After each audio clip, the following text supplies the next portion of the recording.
好歹也是个钱家宗族，朝贡副使，人家做县令的来拜，你却躲出来耍，话传出去对你的名声不好。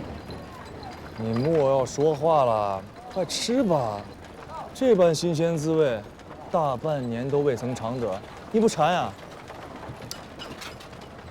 这太平年下，能有一碗热酒喝，一块鱼肉吃，这般日子，在北边时，却是多少人想而不能得的滋味。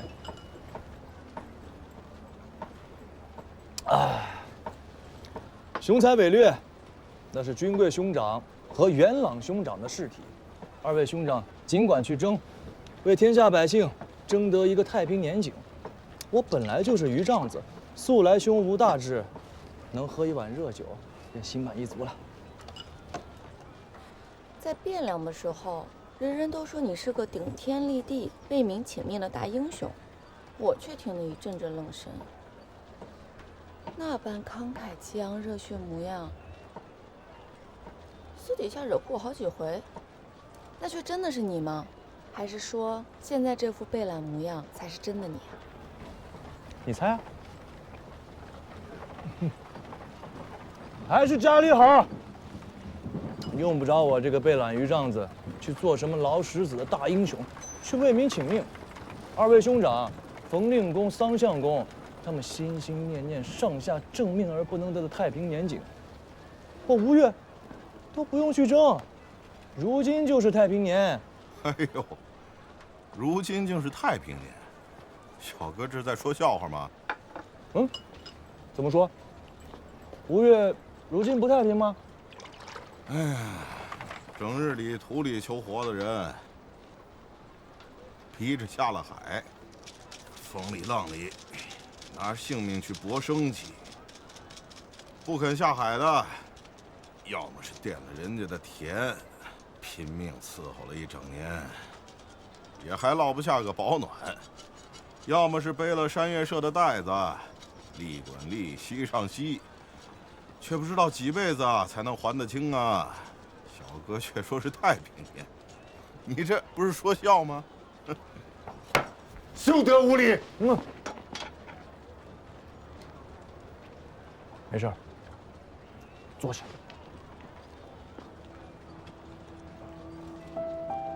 一斤鲜鱼当2筹，一斤精米当2筹，一斤鱼干当1筹。细柴10斤当1筹，一斤虾蟹当2筹，一斤鲜鱼当2筹，一斤精米当2筹，一斤虾蟹当2筹，一斤鱼干当1筹，一斤鲜鱼当2筹，一斤虾蟹当2筹，细柴10斤当1筹，走吧。一斤鱼干当1筹，一斤鲜鱼当2筹，一斤精米当2筹。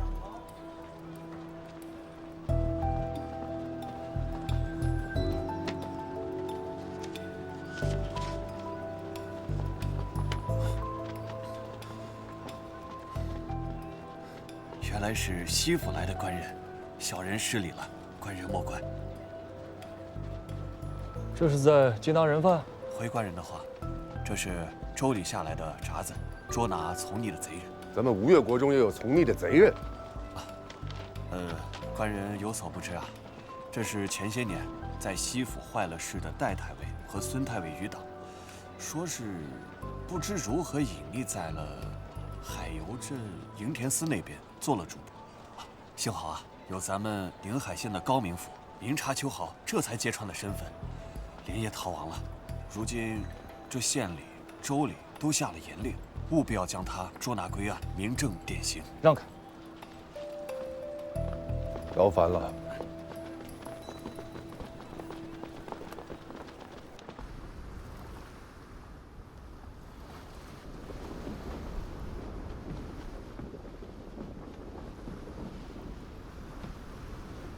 又有新事了？没有啊。我阿娘说过，你们这些男人的心思啊，有时候比针笔还要小。平日里话说的好听，什么男儿胸怀四海，等闲遇到个什么事儿吧，便家产不清了，问了也不说明白，最是可恨。天下女子似岳母大人那般的，本也是凤毛麟角。你在说什么胡话呢？谁是你岳母大人？他老人家当时送你来的时候，话可是说得明明白白的。此时若是想要我退货，那是万万不可能的。你才是货呢！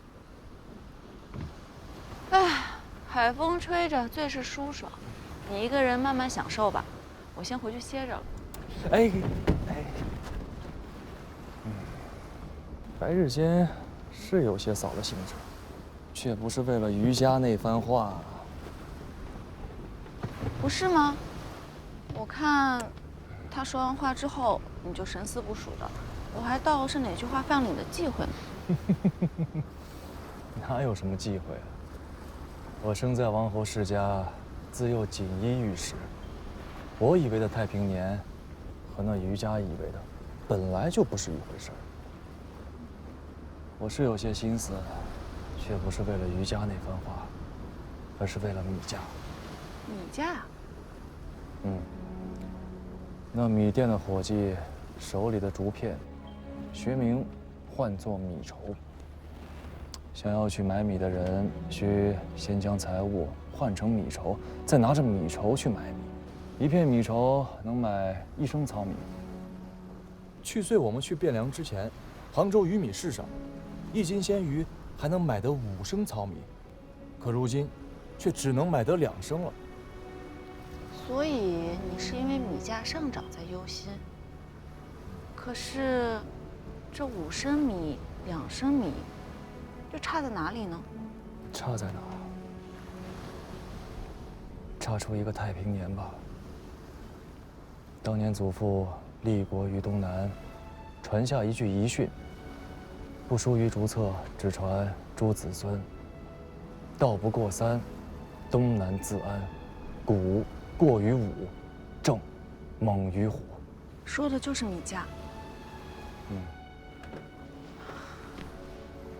大唐太宗贞观年间，长安城里的米价约5文10升，这便是君贵兄长所说的太平年。如今天下大乱，去年15文还能买得5升米，可如今却只能买2升了。这便是苛政横行，其势如虎。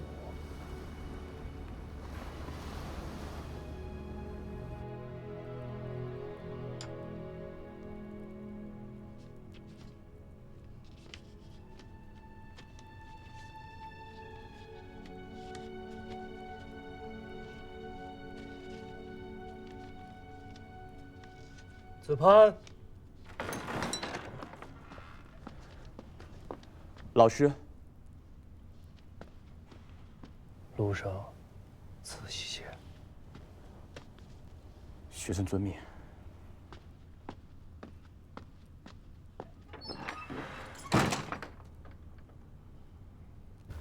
宁海人祭拜。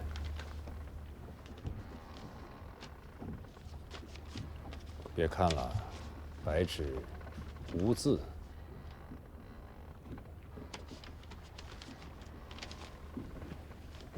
那这是什么意思呀？这个宁海县学博士崔仁济，白纸相招，本人没来，却让他的学生送过来，一定有不可言状之事，要当面相告啊。那咱们走一趟去看看呗。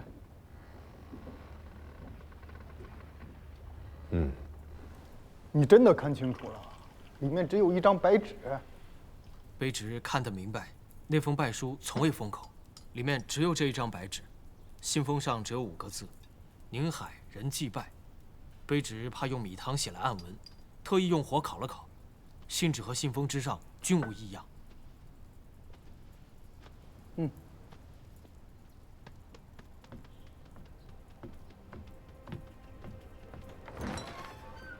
这个宁海县学催人剂，葫芦里卖的是什么药？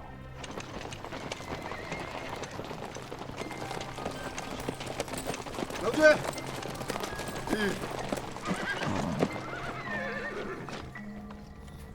怎么了？郎君，台州知州沈从约昨夜抓了宁海县尉，名字叫沈银，表字犯了郎君的小讳，乃是吴兴沈家人。如今台州知州沈太守便是他的族属。他是宁海知州的侄子，自己却被抓了。正是，说是犯了三郎君和戴太尉的逆案。之前他已经暂署了睦州知州，后因戴太尉和三郎君坏事，先是贬为台州从事，而后又贬两级，做了宁海县尉。这事情是越来越有意思了。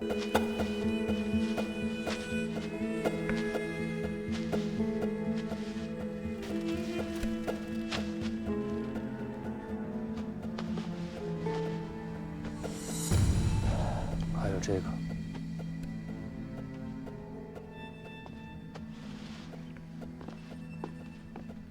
到底发生何事？据本县民府和本州太守所言，我这位学兄是牵扯进了戴太尉和三郎君的逆案。一派胡言！几年前的案子，若是真的牵连其中，何苦拖到今日的？身为应天寺主簿，久秉入流，却生遭州县、应天寺联手追杀，甚至性命不保。吴越不是中原，何以竟敢如此丧心病狂？因为此物，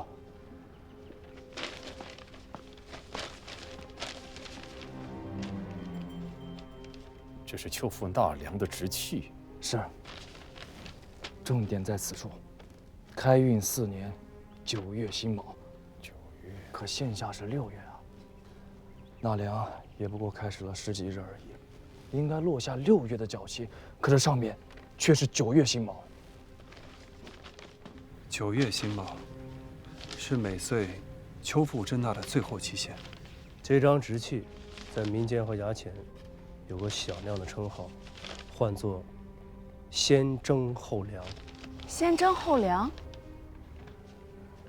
依两税法，秋赋纳凉，先凉后征啊。可是他方才说的是先征后凉。是啊，这样的直器，若在12州家家户户都有一张，那吴越之地，便与年初之汴梁也相去不远了。郎君说得对，所谓先征后凉，乃亡国之政。去年夏秋两季，明州、台州、温州3州连遭4场风灾，大王颁下明诏，受灾3州减免2岁2赋。所以，就是说，原本今年本不该纳凉，也不该有这些直器。可惜啊，若是陈主簿还活着，这些直器就是州县官吏和地方豪强上下勾连、内外沆瀣、忤逆上旨、欺虐申民、贪渎聚敛的铁证。可惜他死了。死了会怎样？人死了，那这些直器就成了孤证了。如今市设一个知州，一个营田使，一个县令，就光凭这些，是万万不能够拿人问罪的。这位陈主簿，怕是没想过能够即刻拿人问罪，总是要将东西送到王都，交由相府看问处置。陈兴临死之际，只点了程昭月的名字，那就明摆着他是信不过中书诸公啊。一旦揭开盖子，怕是要朝野震动。陈昭月一介商贾，在地方上没有根基，反倒是信得过的。若我是这位陈主簿，我也会这么想。水丘公是国中重臣，可以直奏大王，奉教提调此案。这个案子今日问不出，在王都打个来回，拖延个3、5日，怕是什么也问不出了。区这些直系，就有人敢将一个营田司的主簿枪杀于县学门口，足以见得他们已是图穷匕现、急了眼之人呐。为了保住自己的性命，什么事情都能干得出来。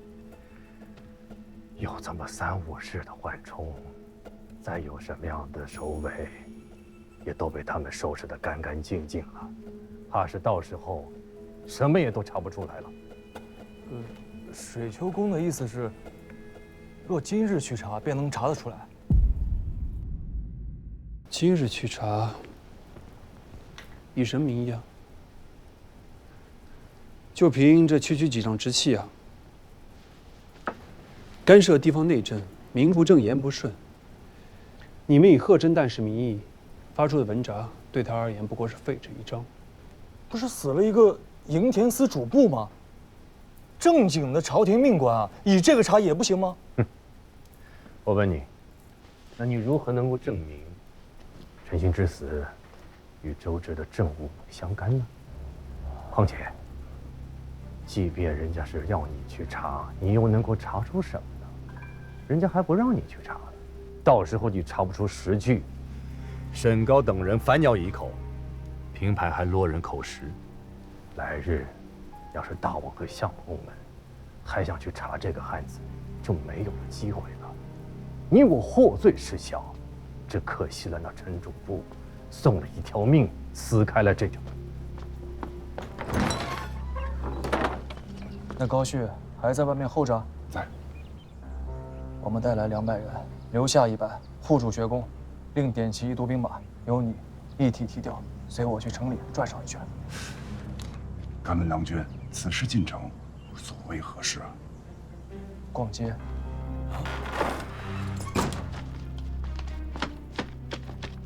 事机紧急，其他的也顾不上了。水丘公、三哥，劳烦你们且在此处安心饮茶，管他有事没有，先抄了高旭的县衙再说。我陪你去。没有实据，就去查抄一个县衙署，形同作反谋逆。就算是大王的亲弟弟，也不可饶恕。九郎，不要为难自家，也不要为难大王。在宁海县衙做反，总不至于比在崇元殿上做反还难吧？九郎，你想好了吗？当然，水丘公是国之重臣，不能胡来。于丈子，无法。